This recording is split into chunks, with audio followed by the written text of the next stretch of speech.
Hello everybody, this is me, Amin. This is Alex. And welcome to another episode of Let's Talk About. And in this episode, Alex is going to convince me why Apple's Vision Pro is a really good device. So it is the Thursday, 8th of June. This week, Apple just concluded its Worldwide Developers Conference. People also call it, people who are in the know call it Dub. So it's a place where developers or Apple showcases all the new and amazing things that they are going to bring into their application ecosystem so that developers can start working on apps and features that work with all these new features. Right. So the biggest news, aside from iOS 17 and what phones can accept it and what new updates it will bring, and then there's new hardware, new Macs. Yeah, new Macs. There was no talk about iPad, right? No. Okay, so aside from all those things, the biggest news that came out from WWDC this year was Apple's own VR goggles. So they call it the Vision Pro. So I've been doing some reading, been trying to understand what's going on with it. So the first time I saw it, I was like, I'm not sure. Okay, so then, but all of the news is saying like this is going to change VR. This is going to change everything. It's like it's the same story again and again and again, right? Apple comes up with something new, and everybody just jumps on the bandwagon and says, "Oh, it's gonna be a game changer. It's gonna change the world, make the world a better place." I'm not so convinced yet. So I asked Alex if he can try and convince me if this Vision Pro is good or not. I mean, is it going to change the world? Why so skeptic? You lack vision. Okay. I think that's a good question. Generally, I think VR, it's not anything new. So when Meta came out with, when Facebook changed their name to Metaverse, the news went out and say, oh, this is going to be the biggest thing ever. Metaverse is going to break the VR adoption and everybody's going to use VR and all that. And it's not. Meta is losing a lot of money. They are finding it very difficult to sell even their headsets. So Meta makes their own headsets. And VR is not new because there's HTC Vive. There's Oculus, which become like the Meta Oculus Quest thingy. Yeah. And there's also Microsoft HoloLens. Uh-huh. Yeah. So and then also Samsung used to have VR headsets before, and then they totally gave up on it. Yes, and in terms of the metaverse itself, there's this game called Half-Life, or what's it called? Is it called Half-Life or Second Life? Sorry, Second Life. Half-Life is also another game, I think. Yep. Okay, so Second Life is like where you can create your own avatars and stuff. World, so what happens is what they did some research, and what they found out is that when people go into the metaverse and when they go into virtual reality, because metaverse, what metaverse wanted to do was, okay, they're going to replicate the workplace in a virtual environment. The problem with that is if I'm going to go into another world where I can be anybody and can be anywhere and can experience anything, the last thing I want to do is go to work. Yes. Yep. So that's the reason why it flopped. Now, the difference with, I guess I'm answering some of my own questions here. Okay, the difference with Vision Pro is you mentioned to me that I think Tim Cook was really cautious about not putting this on the same playing field as the metaverse. So yes. He didn't say virtual reality, he didn't say metaverse and all that. So this is not a thing that will bring you into another world, right? But he talks about like, okay, this is going to bring a whole new level of more immersive experience or whatever it is. Okay, so that's how much I understand with regards to Vision Pro. Now, yes, I am skeptic. You're quite optimistic. So I want to get in your head, be immersed in your spatial reality and understand why do you think this is such a big deal?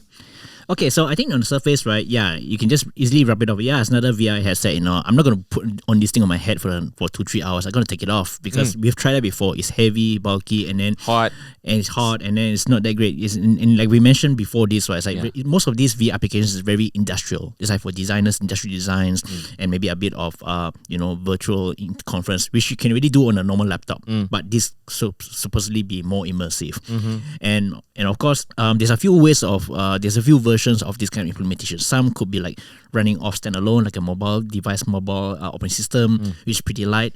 Some is really hooked up to a computer, like the HTC Vive, and some you have different type of implementation whereby you need to have like a accessory like a handgear or remote controllers, and some have like external sensors outside to detect and all that. And then of course there's a difference between VR and AR. AR, augmented reality, is something like you can see like an overlay on top of existing objects, and VR is basically like a close-off thing. So this new device, Vision Pro by Apple, they're positioning it as a spatial computer. Okay, first things first. What is that? Yeah, so like you already mentioned, right? They didn't mention the word AR, VR, or metaverse because they want to say, you know what, we are different from those guys. Yep. We can, this how, because all those things suck. Yes, and also we know all this while, right? Apple is never the first in everything. Yeah. Smartphone, they're not the first. Yep. Agree. Smartwatch, they're not the first. Agree. Tablet, arguably, okay, probably the first proper modern tablet is done by Apple, I would say. But after that, there's other people who try to do the same thing, but it's not exactly the same. Okay. And if you can see all the while, right, Apple's about the user experience. And what we already mentioned is like most of the VR or mixed reality headsets out there are very enterprise or industrial. But when Apple unveiled this product, right, it looks more like a consumer product. So I think maybe 95% of it is more towards consumer. And like first, yeah. Okay. So let's go to the. I'll put a note there. You say that it's consumer. Okay, I'll put a note there because the biggest question. Okay, the biggest problem I have. Sorry to interrupt. Yep. Please continue after this, but I'll put a note there because I think the biggest question that I have for this being a consumer-driven product is it cost $3,500. That's 16,000 ringgit. It's a price of a motorcycle. A price of a. You can get a second-hand car for that money. Correct. And it's a headset. Okay, so that's my note there. Actually, right, continue with your story. If you put another way, right, it's about the same price as like a very well spec up MacBook Pro. So for those who really spending like 16,000 bucks on a laptop, this is probably about the same ballpark. So that's why they can price it that much, because they put the word Pro at the back, is it? Yeah, and potentially maybe there's an SE in future that's slightly cheaper. Okay, let's talk about the hardware itself. Okay. So, it essentially looks very similar to what we've seen in the previous leaks. If you don't know, it looks like something like, the Ready Player One. Ready Player One. So it looks like one piece of glass in front, which when it's off as fully black. So like one piece of glass, and then it has bunch of sensors. You have 3D cameras, you have LiDAR sensors, and then even around the eyes, right, there's also IR cameras around the eyepiece with LED illumination, so that enhances eye tracking. And what's the more interesting part is that on the demo videos, you can see that it looks like it's a transparent goggle, like a scuba goggle, but actually it's not. So what happens that there are actually like two sets of screens. Internally, facing your eye, there are two micro LED screens, which boast like 23 million pixels. So essentially, they say that each eyepiece you get a resolution of more than 4K. Or 22 million pixels. Yes. Wow. Across two. So each eye you get more than 4K resolution. So it's high what I'm res. hearing. Okay. And then if you use it for, let's say, for watching content movie, right? Apparently it gives you like the perceived feeling that you're watching on a 100 feet screen. That's the perception, like you're watching in the cinema. And on outside, there's another screen outside there, which it faces the viewer, faces the outside people, the third person. Third person, yes. Okay. So essentially, is that gives people around you like more like an indicator of what you're doing. So let's say if you're paying attention to someone, let's say someone walks into the room, and then you want to pay attention, you want to talk to the person. They can actually see your eyes. So it's actually like, pass through. So so essentially, when you want to see outside, right, most of the VR headset, they have this already. So you can see outside, listen in case, I want to see what's going on. With a camera, yeah. Yes. So it uses a camera. So most of them we tried, right, the quality is pretty crap. So apparently this is more high resolution. There's no exact specs here, but it's high resolution so you can see outside. And at the same time, the people outside can see your eyes. So it's just like this camera. It's like it's like not wearing the headset at all. It's like they're seeing you wearing like a see-through goggles, which looks very weird, looks very creepy. So essentially, it's like a two-way feedback. So people can see that you're paying attention to them, At the same time, if you're busy with something, they won't show the actual content there. So don't worry if you're watching naughty stuff. So they show you like some hour to show that you're looking at something. You're Yes, whether you're meeting or doing some work. Meeting, sure. Yes, so you can see that. Yep. Yeah, so that's another thing. And then also another thing is that on the outside, there are also 3D cameras. So this first time Apple has implemented 3D cameras. Not new for the mobile device world. We have seen 3D cameras on smartphones. So these 3D cameras is used to capture spatial video on photos. So 3D means 3D means stereo cameras. Yes. Okay. So there's two cameras looking forward so that you can determine depth, right? Yeah, you can see through and also can capture 3D photos and videos. So you can actually capture the moment in like more Spatial reality. Yes. So during the promo video, right? There's this video like a dad looking at I think two daughters playing With the goggles. With the goggles. While wearing the goggles. Yeah, it looks like a dystopian future. It's like, that's how sad, Why don't you just be in the moment? Just take off the goggles. Goggles, yeah. But I guess they want to try to portray that you can actually capture the moment in spatial reality 3D and you can send it to someone else that can see in that kind of environment. But they will need the goggles. Yes, they will need the goggles. This is like another problem with social media and all that, man. People are not going to take this off their heads.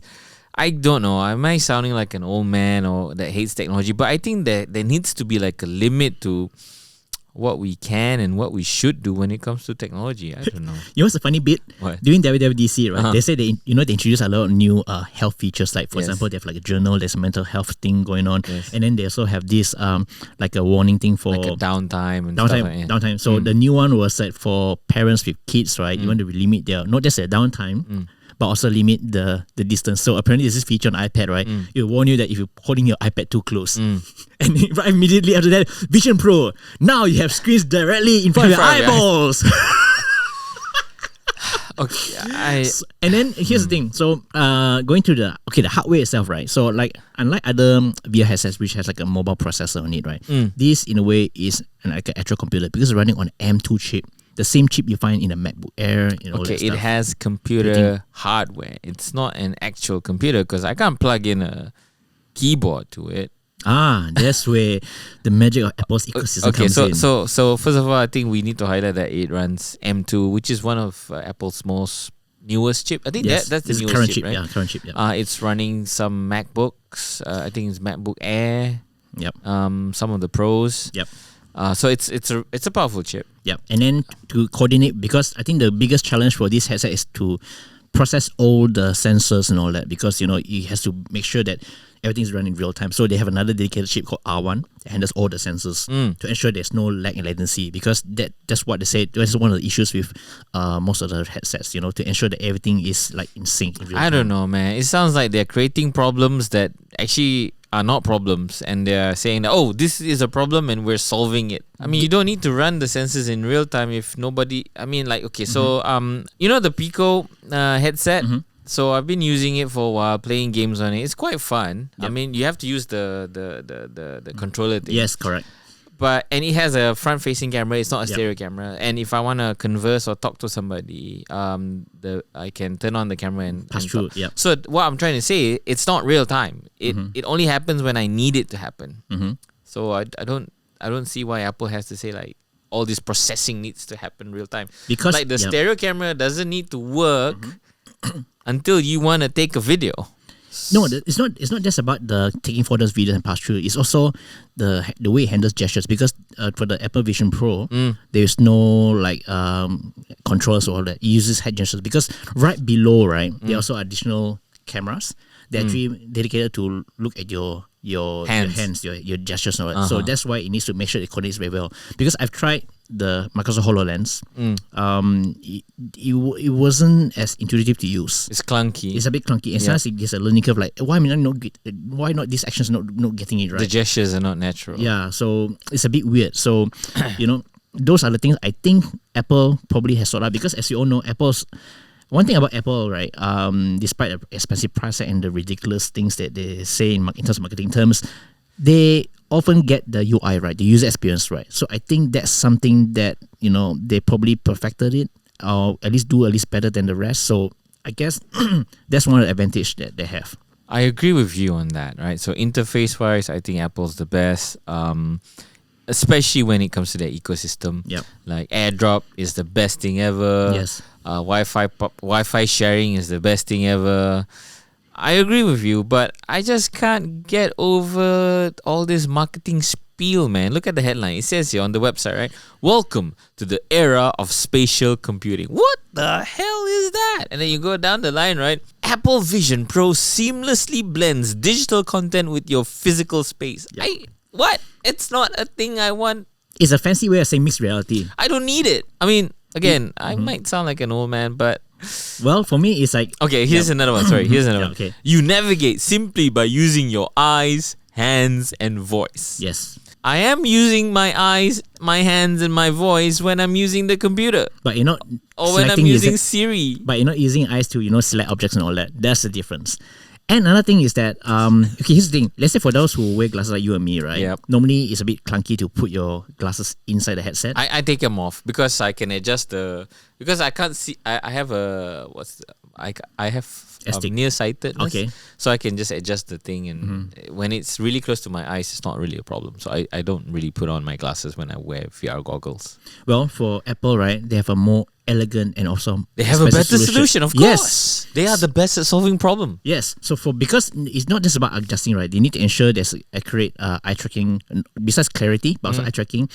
You can actually pair the Vision Pro with Zeiss optical inserts for eye correction. So besides spending $3,500 on the headset, you probably need to spend a bit extra to get the right lens, like how many power, whatever, to attach. Okay, I'm sorry to my listeners, to the listeners. I'm gonna say, what bullshit is that? Because I can on the Pico, I can just adjust the screen to go backwards and forwards, and it works. Yeah, I never had an issue with that. Yeah, but the thing is, maybe it's not so accurate, so they want to No, eliminate it's that. fine. I can play games on it. Well, that's the solution. Add-on lenses. For Zeiss you to be optics. able to charge extra money. Okay, here's another thing on the website. So you can do the things you love in ways never before possible. I love riding my motorcycle. There is no other way that you can ride a motorcycle than ride a motorcycle. Are you suggesting wearing the goggles while riding a motorcycle? No, it's saying this is what it's saying. I can do the things I love in ways never before possible. If I ride my motorcycle, how are the possible ways there is to ride a motorcycle? Because what are the possibilities here, right? Okay, let's talk about it. Okay, number one is that you're no longer constrained with the screen, because eventually, okay, we've seen the demo, right? The whole basically you're running like a desktop interface in your environment, so you can run the apps and all that. It's like everywhere. It's like a Minority Report with a ding ding ding. Yes, use the hands. So and stuff even though like you're not the type of person who do businessy stuff like presentation slides and all, presentation is something else altogether. But besides doing the 3D modeling and stuff, right? You can run browser, you can run photo gallery, you can watch videos, you can watch movies, and then you can also do presentation with FaceTime together. I can do that on my desktop now. But What's not, the problem? But not, you see, in ways that never thought possible before. That's With where the it came in. Yeah, that's where. So you can imagine have meetings in, and here's the funny part, FaceTime, right? So FaceTime normally involves what? Presentation slides, and of course the actual face lah. Yes. The face and the time. Yeah, correct. Like for example, you want to see the person see you. Yes. See person, no problem, because they have their own webcams, right? But think about this for the Vision Pro, right? How the heck they're going to see you when you don't have a front camera, right? So what they have done to They thought of it. Yes. So what they do is they create like a digital persona of you. So to create basically another fancy way of saying Avatar. yes. So we want to set it up, right? You take off the goggles, use the front 3D cameras to do like a scan of your face, like a FaceTime scan. Yes, and then once it creates Face like, ID scan. Yes, so once it creates like a more real life avatar, so it doesn't look so cartoony like emoji, like real avatar. So it can mimic your gestures using your eye movements and also your mouth movements based on your speech. Why though? To create your personal avatar. So it's better than what you see from HoloLens and Metaverse, like looks like a stick man kind of thing. How is that better than seeing you in real life or just seeing a picture of you? I don't know, man. Okay, because you're wearing goggles, so you don't be seen wearing goggles in a meeting. So that's how they overcome it. Okay, so maybe the viewers can also, or the listeners can also chime in and say, okay, whether you think this is the future. Are you pro or yes or no when it comes to the Vision Pro? So Alex, always optimistic, sees there's a lot of potential in this. But for me, at the end of the day, right, like any product, right, this is going to be very niche. It's not for everyone. For me, I cannot imagine myself putting on a headgear for more than 1 hour. To be honest, I will take it off because it's going, like, for example, we live in Malaysia. It's going to be hot. It's going to be heavy. And you know what? This device, right? There's 2 ways to get powered. One is you directly powered it through a wire. Okay, so it's connected to an AC adapter or something. It's like connected to like a MagSafe. You just hook it on. Oh, okay. Yeah. If you want to use it remotely, they have a battery pack. So it looks like you. So the battery pack. Wait. The battery pack is sold separately, not included. We don't know the price yet. Holy shit. It may be. I think it might be included. But here's the kicker. Do you know how long it can last? I know, 3 hours. 2 hours. 2 hours. Yes. That's not even a movie. Unless it's a short movie. So remember in the demo they show this person in the plane, right? Okay, I want to watch movie. You know, I don't want to watch in the small like 10 display. 12-inch display Yeah. the plane provides. Yeah. So this person puts on the Vision Pro and watch the movie like in pure surround, like as if in the movie theater. What a loser. But 2 hours, there you go. So I'm not sure whether it's enough power to power by USB. I don't think so. I think you need a power adapter to really hook it up. Yeah, it's a running computer, right? Yeah, if it's running MagSafe, you need probably like a gun charger to run. Yeah, it. maybe You can't 30, use it 30 off. watts. Yeah, you can't use it off like a USB port. in-flight USB port. You Yes. Yeah. Isn't that a bullshit headline? Free your desktop and your apps will follow. What the hell, man? Well, that's continuity. But for me, it's that. Like what? For me, it's this. I don't want to be wearing a computer all day long, right? So Yeah, I don't want that either. Yeah. It says here, the ultimate theater wherever you are. Yes. First of all, again, I know I'm sounding like an old man here. The thing is, I don't always want to watch movies. And sometimes I want to watch movies lying down. Yep. This is perfect for you because you can watch lying down. How? When you're wearing it, you can just lie down because you can. No, the headset has like a bulge at the back. Yeah. And it's heavy and all that. I can't lie down. No, the back is quite cushy actually. Actually, I lie down on my side. Yeah, I can. Yeah. Okay. Yeah, it's fine. It has built-in speakers. If you want the proper spatial audio experience, of course, it's best with Apple Pro. Pros. Yes. Yeah, Max. If you got more money, if you want more, if the headset is not already heavy enough for you, you can add on an AirPods Max. Here's another one. Be in the moment all over again. What does that mean? I think it's referring to the spatial videos. Photos and videos. Yes, yeah. You capture that, you can do that again. But to me, it's like, what's the point? Like we've seen it with the 3D cameras or smartphone. You capture a video in spatial, whatever, in 3D, right? How can you share that across? How many people have the same headset as well? Okay, let's go back to whether Apple can change the world with this or not. And okay, so here are some of the things I agree with. They're not always the first, but when they come into the market, they usually are noteworthy. If not, they are the leaders in the market space. So one of them, one good example would be, okay, so iPhone, I think they've innovated a lot, changed a lot of the game to a point where the whole phone ecosystem now just looks the same, right? Yep. So the is it called Candy Bar, the slate form, where it's all All displayed. screen, yes. Yep. So the iPhone created, the original iPhone created that, right? Yep. So before that, it was all BlackBerry with Keyboard, keyboard Pocket PCs with keyboard. Remember? or stylus. Yeah, remember even Microsoft. Was that Steve Ballmer he was laughing about it. What, $500 for a phone that doesn't have a keyboard? That's not good. $500 fully subsidized with a plan? I said, that is the most expensive phone in the world. Steve Ballmer is a crazy guy, Yeah. so that's that. And then The iPad. I give them, yes, I wanted to go into the iPad. So I give them the iPad because they dominate that. I think I can never say enough to anybody that comes and asks me, hey, I need to get a tablet. Which one should I get? There's only one that you should get. Yeah. The iPad. Yeah. Nothing else. And how about this? Yes, Apple Watch is a big deal as well. So it is among the best smartwatches, if not the best. It's not just that. It's the best-selling watch. Period. Really? Yeah. It's bigger than the whole Swiss watchmaking industry. Oh, really? Yeah, it's the number one best-selling watch. Depends on the numbers you're crunching lah. But it is the number It's one how watch. you cut the data. I don't know. Yeah. Okay, so it's a good watch if you're into the ecosystem, right? Some of the problems is the Apple Watch cannot do everything. Yeah. So let's say if you're doing sports, I still prefer Garmin. That's why I use a Garmin watch when I'm doing sports. Because it's better, it tracks performance better and things like that. If if I'm going diving, I use my Garmin watch as well. So that's, I guess you call that niche lah. Yep. Mass Apple Watch still the king. Ecosystem, I think they're the only company that has a complete ecosystem. Yep. Okay. I think I'm being biased here. Maybe Samsung would argue, hey, what are you talking about? We have an ecosystem. I have a washing machine, a TV, a fridge. They all can talk to each other with smart things. Okay, so I'll give them that, but I think it's not as It's not good. the same thing. Yeah. It's not as seamless lah. I think user interface is key. And And then then- in terms of Apple, because they are started off as a computer company, right? So if we're talking about computing stuff like data, your computer sessions, your apps, your data, your photos, everything, it doesn't go as seamless.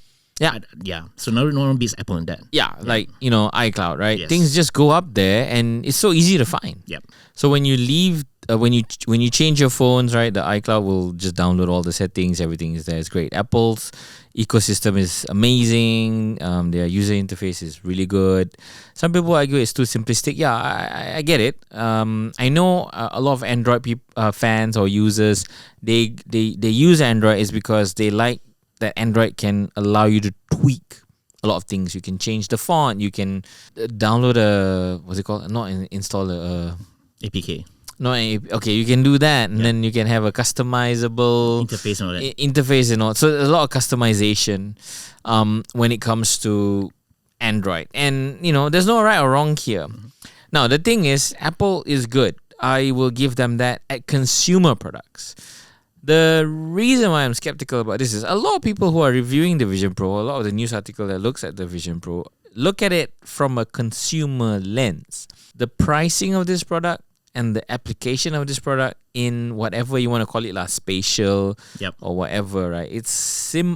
Most of the applications. So you talk about meetings, discussions, and all that, right? It's mostly going to be enterprise usage, and Apple has not really proven themselves when it comes to selling products to enterprise customers. Well, I'll argue that they have successes in enterprise. Like, for example, after the fall of BlackBerry, right? I think most enterprises prefer to use Apple as standard issue devices because it's so easy to sync across devices like the Mac, the iPad, the Security and and stuff iPhone like that. security. Yes, Samsung has it. It has a Knox thing, but I think in terms of the seamlessness, in terms of the different portfolios of devices under a single brand, I think Apple is sorted in that sense in terms of enterprise. I think they had that. But that's still more of a consumer-driven usage in an enterprise scale. Yeah. This is like an enterprise tool. Yeah. The difference is this is like a tool I would use to do something enterprisey. Yes, correct. But to be honest, right, if you look at enterprise usage, like for example, Mac computers, normally for us, right, most users say, why do I want to spend so much for a Mac? I can get an equivalent powered on a Windows. But we all know that Macs are very good in specialized stuff, like for example, 3D modeling, creators, videos, and all that stuff. So that's why they go for that. So I guess they are targeting that segment of enterprise users. For example, those who do 3D modeling, do movie editing, all that. And also another thing about Apple is that, like we said, ecosystem. And of course, when they unveil this during WWDC, they are targeting developers. And during the announcement of this, there are a few apps that's going to be ready since day one. Like number one, like again, consumer stuff. Disney Plus, they said they're on board, so all the content will be there. Secondly is Final Cut Pro will be available as well. Wow. So you can edit movies in spatial environment. But a lot of the creative people use Adobe. And they prefer to use like a proper monitor, like Pro XDR and all that. Because it's color graded, whatever, you know. And FCP is a toy. I mean, again, I'm sorry to all the users, but our crew, our team, and a lot of the people I talk to, they shy away from FCP, Final Cut Pro, because it's not advanced enough. I mean, granted that Final Cut Pro can do the things that you need it to do, but if you want to be so simple and you are using it on mobile phones, you can use CapCut or whatever. And if you want to be professional, you can go into Adobe. Yeah, and then of course another thing is, I mean, there's not wrong going to it for consumer level, because at the end of the day, right, this mixed reality has a VR or AR, whatever you call it, is very niche already for enterprise. So I think Apple is trying to increase the use cases, and again, the appeal of the ecosystem, also the appeal of the brand, right? Okay, imagine this, right? Imagine that those rich influencers you see on social media, right? Yep. You won't see them going, oh, I want the HoloLens, or I want to have the Oculus or Meta, whatever headset, whatever stuff. This is something they will buy.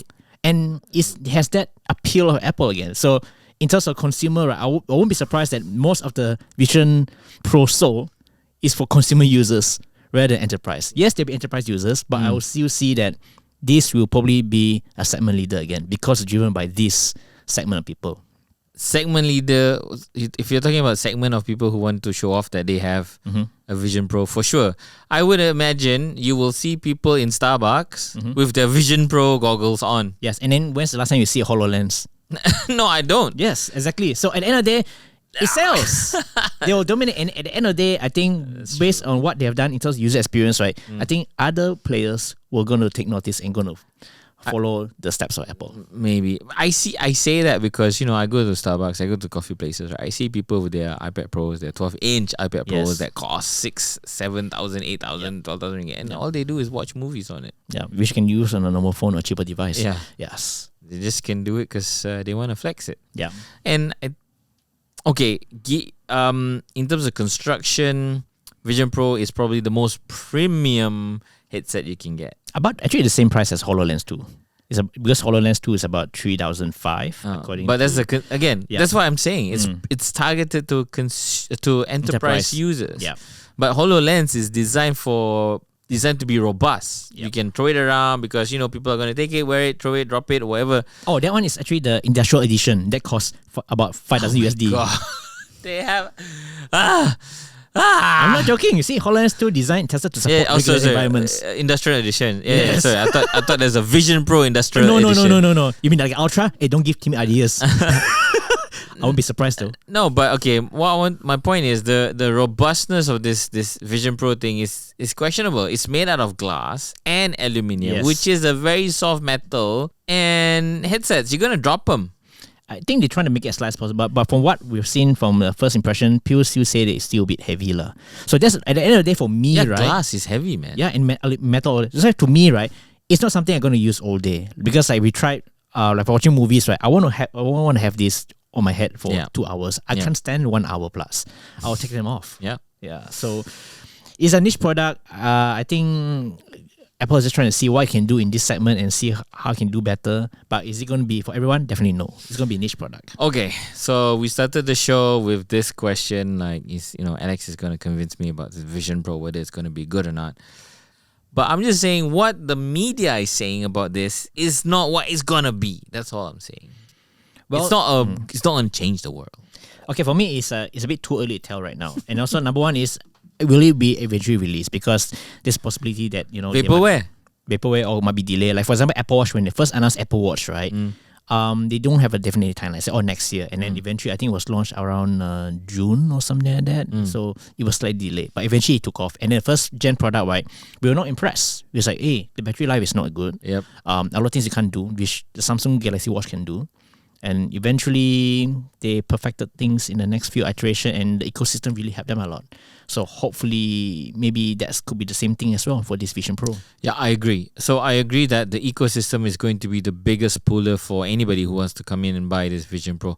It's going to be an easy sell to high-end Apple users that already have a high-end MacBook Pro, already have an iPhone 14 Pro Max, and a Mac Pro at home. Mac Pro at home, and iPad Pro in their bag or whatever it is, I don't know. But so that's going to be a low hanging fruit for all these people, and to them, like you said, right, $3,500 16,000 ringgit is nothing. Jump change, just swipe it on the card or something. So yeah, they're gonna probably buy it. Yeah, I guess maybe for me, I'm just clouded by my skepticism of whether this can be something that changed the world, because I am skeptic about VR, AR in general anyway. Yeah.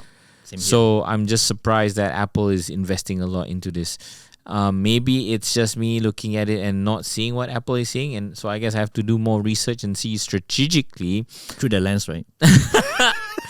Yes, strategically how this fits in Apple's gameplay.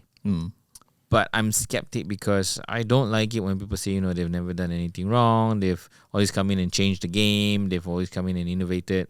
Most of the time, yes, but sometimes they do get things really wrong, and and it's terrible too. Yep. All right. So, what do you guys think, viewers and listeners? What do you guys think? Let us know if you think the Vision Pro is going to change the world, or just give us your thoughts. It's not a binary thing, right?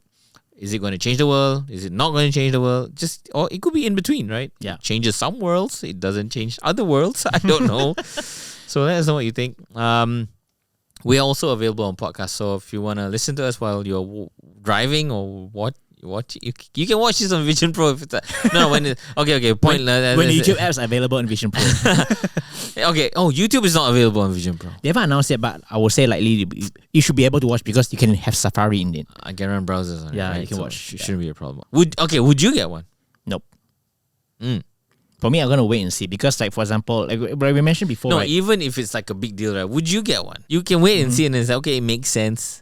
If let's say It's just not for me. if I have spare 3,500 USD, 16K. if I have a spare change like this lying around, okay, I can try it out. But for me, is if you want to get it, I would say wait for the second gen at least because, as we all experience with first gen product, it's not that great. And I'm pretty sure that probably in the next 1 or 2 years later, they have a second version which is much better, similar to what we've seen on the iPad as well as the Apple Watch. And if the naming convention is how it's consistent, right? So like you say, right? So there's AirPods Pro, and AirPods Max, and then there's iPhone Mini, iPhone SE, iPhone Pro Max. So there might be a Vision Pro Mini, Vision Pro or Vision SE. Yeah, who knows? Or Vision SE. They can't Yes. put the Pro there. Yeah. Okay. It's also a reminder, if you are listening to us on podcast and you want to drop a comment or suggestion or your thoughts, you can send us a voice note at Let's talk about at soychincha.com. all right. That's pretty much it. This is me, Amin. This is Alex. Catch you guys later. Bye.